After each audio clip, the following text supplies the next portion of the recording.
My dear students, आज हम next poem discuss कर रहे हैं। A slumber did my spirit सी।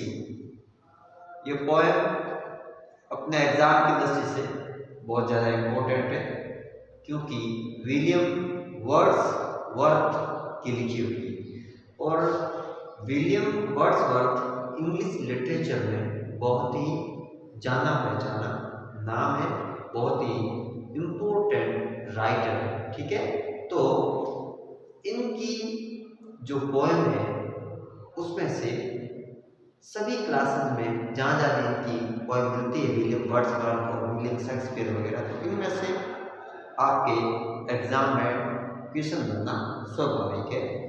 तो इसे हम थोड़ा अच्छे से इसको पढ़ते हैं। हालांकि इस पोएम में ज़्यादा कॉम्प्लिकेटेड वर्ड या वर्ड पावर हार्ड नहीं दिया गया है, बहुत ही इजी वे में राइटर ने लिखा। ठीक है, a slumber did my spirit seal. जिसे हिंदी में हम अनुवाद करें तो मृत्यु ने मेरी भावना को रोक दिया। सील का मतलब है स्टॉप। सील एक कॉमन वर्ड है, कई बार इसे सुनते हैं। ठीक है ना, तो सील का यहाँ अर्थ स्टॉप से है। This poem is about the death of a loved one. ये पोएम कवि की किसी प्रेमिका की मृत्यु के बारे में है। How does the poet feel when he thinks about her death.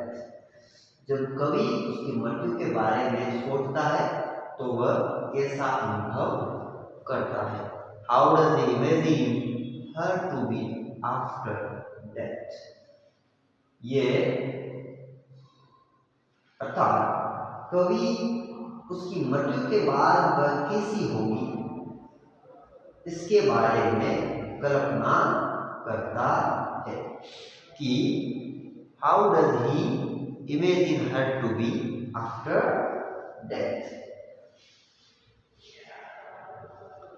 A slumber did my spirit seal.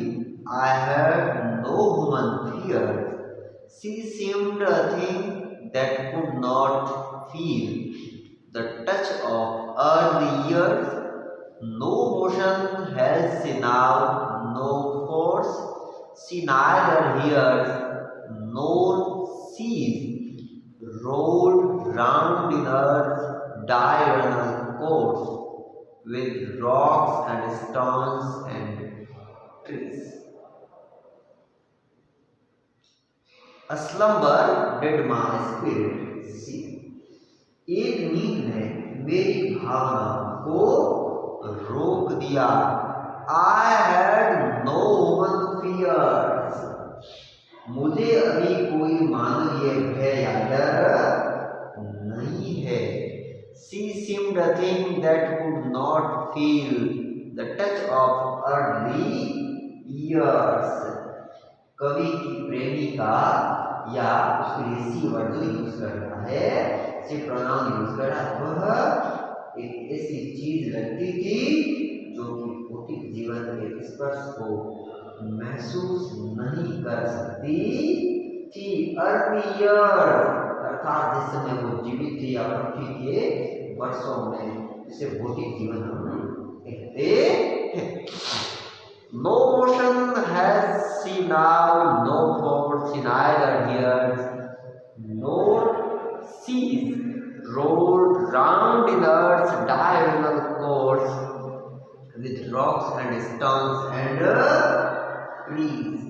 अब उसमें कोई हलचल या कोई शक्ति नहीं है, वह न तो सुनती है और न ही देखती है। वह भी चट्टानों, पत्थरों, पेड़ों की तरह से पृथ्वी का एक भाग बन गई है तथा पृथ्वी के अपने अक्ष पर दैनिक घूर्णन के साथ ही साथ घूमती है। ठीक है ना, तो अब उसमें राइटर कहता है कि कोई जो पृथ्वी से जुड़ी हुई अर्थात सांसारिक जीव से जुड़ी हुई कोई मूवमेंट या मोशन उसमें नहीं है, किसी प्रकार की हलचल या गति नहीं है। तो ये एक छोटी पोएम है, इंपॉर्टेंट पोएम भी है। ग्लोसरी में एक डायगोनल वर्ड को नीचे से मिलता है। डेली या earth diagonal course is earth daily rotation on its axis. पृथ्वी का अपनी अक्ष पर रोजाना का होने वाला घूमना। ठीक है, अब हम जो पोएम से जुड़ा हुआ दूसरा एक सबसे इम्पोर्टेंट जो क्वेश्चन अपने एग्जाम में पूछा जाता है, जो रेफरेंस, कॉन्टेक्स्ट और एक्सप्रेशन पैटर्न का जो होता है, और अपने एग्जाम में 2 पोएम पूछी जाती है, 2 में से कोई एक करनी होती है। 1 आउट ऑफ 2, 2 में से कोई एक, 1 आउट ऑफ 2, 2 में से कोई एक करनी होती है। तो यहाँ इस प्रकार से इस पोएम में से जब अपना एग्जाम में जो सवाल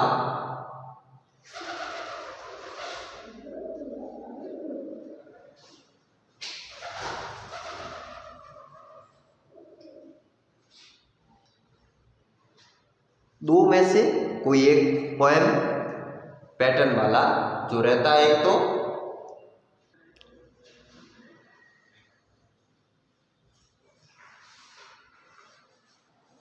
तो इन क्वेश्चंस को करने के लिए जैसा कि हम कई पोएम को पहले से समझते आ रहे हैं कि सबसे पहले हमें जो explanation with reference to context वाले जो क्वेश्चन होते हैं उनमें, जैसे हम पहले स्टेंजा को यह समझते हैं, a slumber did my spirit seal, I had no human fear, she seemed a thing that could not feel the touch of early years. ठीक है ना।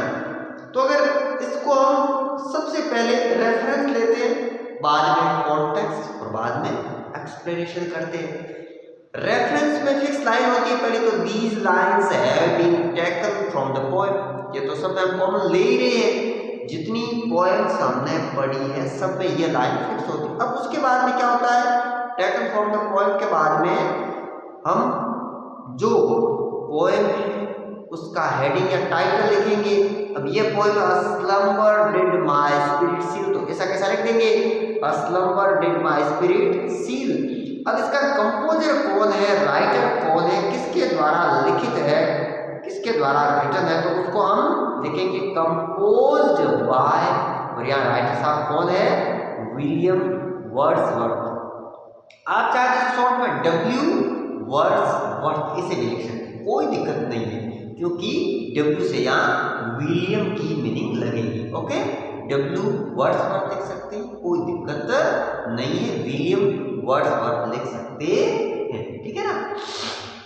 अब यहाँ तो पहले तो हमने रेफरेंस लिख दिया, उसके बाद में कॉन्टेक्स्ट लिखना है। कॉन्टेक्स्ट में है क्या, पहले हमने समझा था कि जो ये लाइन है वो कवि की प्रेमिका की मृत्यु के बाद कवि की भावनाओं का वर्णन करती है, तो ये लिखना है, दीज लाइन्स ये पंक्तियां है भाई, तो हम सिंपल प्रेजेंट टेंस के उस ग्रामेटिकल वे में लिखेंगे, तो दीज लाइन्स डिस्क्राइब हो जाएगा, डिस्क्राइब मींस वर्ब। ठीक है ना, वर्णन करना, और दीज लाइन्स क्या है, बहुवचन करता है, तो बहुवचन कर्ता के साथ डिस्क्राइब वर्ब फर्स्ट फॉर्म में आती है। तो these lines describe the poets feeling after the death of his beloved. अपनी प्रेमिका की मृत्यु के बाद कवि की भावनाओं को ये पंक्तियां वर्णन करती है। ठीक है ना, बहुत ही इंपॉर्टेंट स्टेंजा है, पहला वाला एग्जाम में कई बार 9th के एग्जाम में आया हुआ है और आने की बहुत बड़ी संभावना रहती है, तो इसे आप अच्छे से याद कर दें। फिर एक्सप्लेनेशन में क्या करना है, पूरा इसको एक्सप्लेन करना है।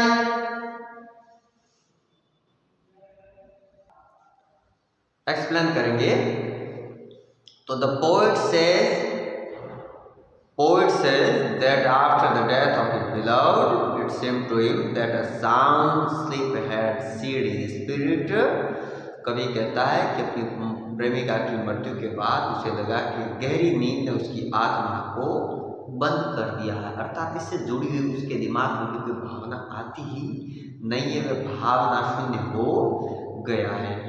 Now he had no fears that all human beings have. अब उसे कोई मानवीय भय भी नहीं है। Now he had no fears that all human beings have. His beloved seemed immortal to him. उसकी प्रेमिका उसे इमोर्टल, इमोर्टल का मतलब क्या है?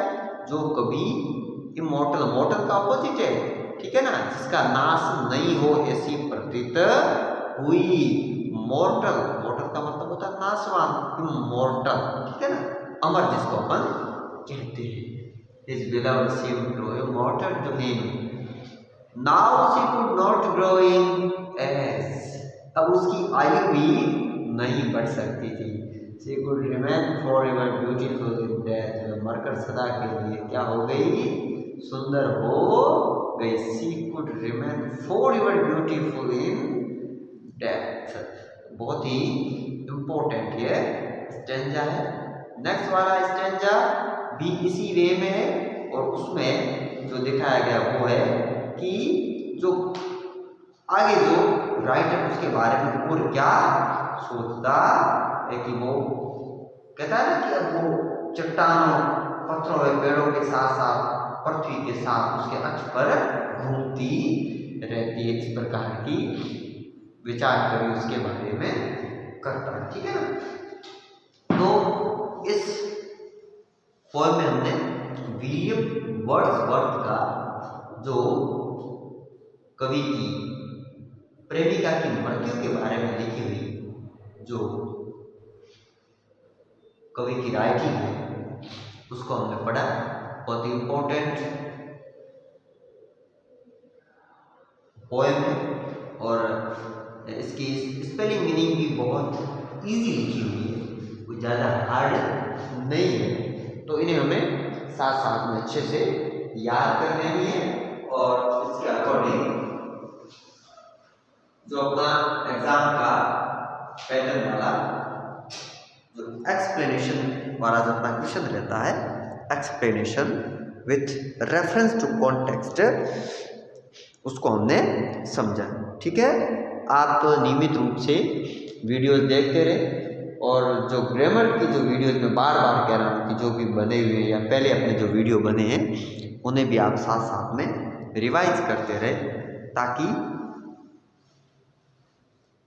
आने वाले एग्ज़ाम में आपका परफॉर्मेंस अच्छा हो सके, ठीक है।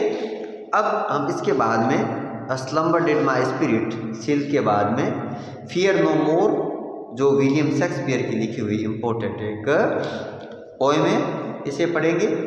ये थोड़ी सी इसकी अपेक्षा लंबी, हालांकि बहुत लंबी पोएम तो नहीं है पर विलियम वर्ड्सवर्थ की जो इससे थोड़ी सी बड़ी है। तो नेक्स्ट में पढ़ेंगे। दोनों राइटर इंग्लिश लिटरेचर में बहुत ज़्यादा महत्व के राइटर है और हमेशा ही इनसे जुड़े हुए क्वेश्चंस एग्जाम में पूछे जाते हैं। तो आप इन दोनों पोएम पर विशेष ध्यान दें, इन्हें अच्छे से है वो आप याद कर लें स्पेलिंग मीनिंग सहित और हेडिंग को याद रखना है क्योंकि रेफरेंस में हम ये लिखेंगे। रेफरेंस में पहले तो आपको क्या चाहिए, हेडिंग चाहिए और फिर उसका कंपोजर कौन है, उन दोनों का नाम लिखना होता है। तो इन्हें आप अच्छे से थोड़ा याद कर लें ताकि बस करना क्या है, आप इसको इजी वे में एक टेबल बना लें। जितनी अपनी पोएम है उनको एक साइड पोएम का नाम लिख दें और आगे राइटर का नाम लिख दें, फिर उसको थोड़ा रिवाइज करें, थोड़ा बार बार 5-10 बार उसको थोड़ा सा पढ़ लें आराम से, बिना रटते हुए यूं ही फ्रेंडली वे में उसे आप आसानी से थोड़ा पढ़ लें रेगुलर। तो फिर वो आपके माइंड में परमानेंटली सेव हो जाएगी, आप उसे भूलने की कोशिश करने पर भी ना भूलेंगे, ठीक है ना। तो आप अच्छे से इनको याद करें। ये दोनों मतलब राइटर क्या बहुत ज़्यादा इम्पोर्टेंट है अपने इंग्लिश में। उम्मीद करता हूँ जो भी वीडियो यहाँ से बनाकर आप तक भेज रहे हो आपको अच्छे से समझ में आए होंगे। आप नियमित रूप से वीडियो देखते रहे, मेरे साथ बने रहे। Thank you.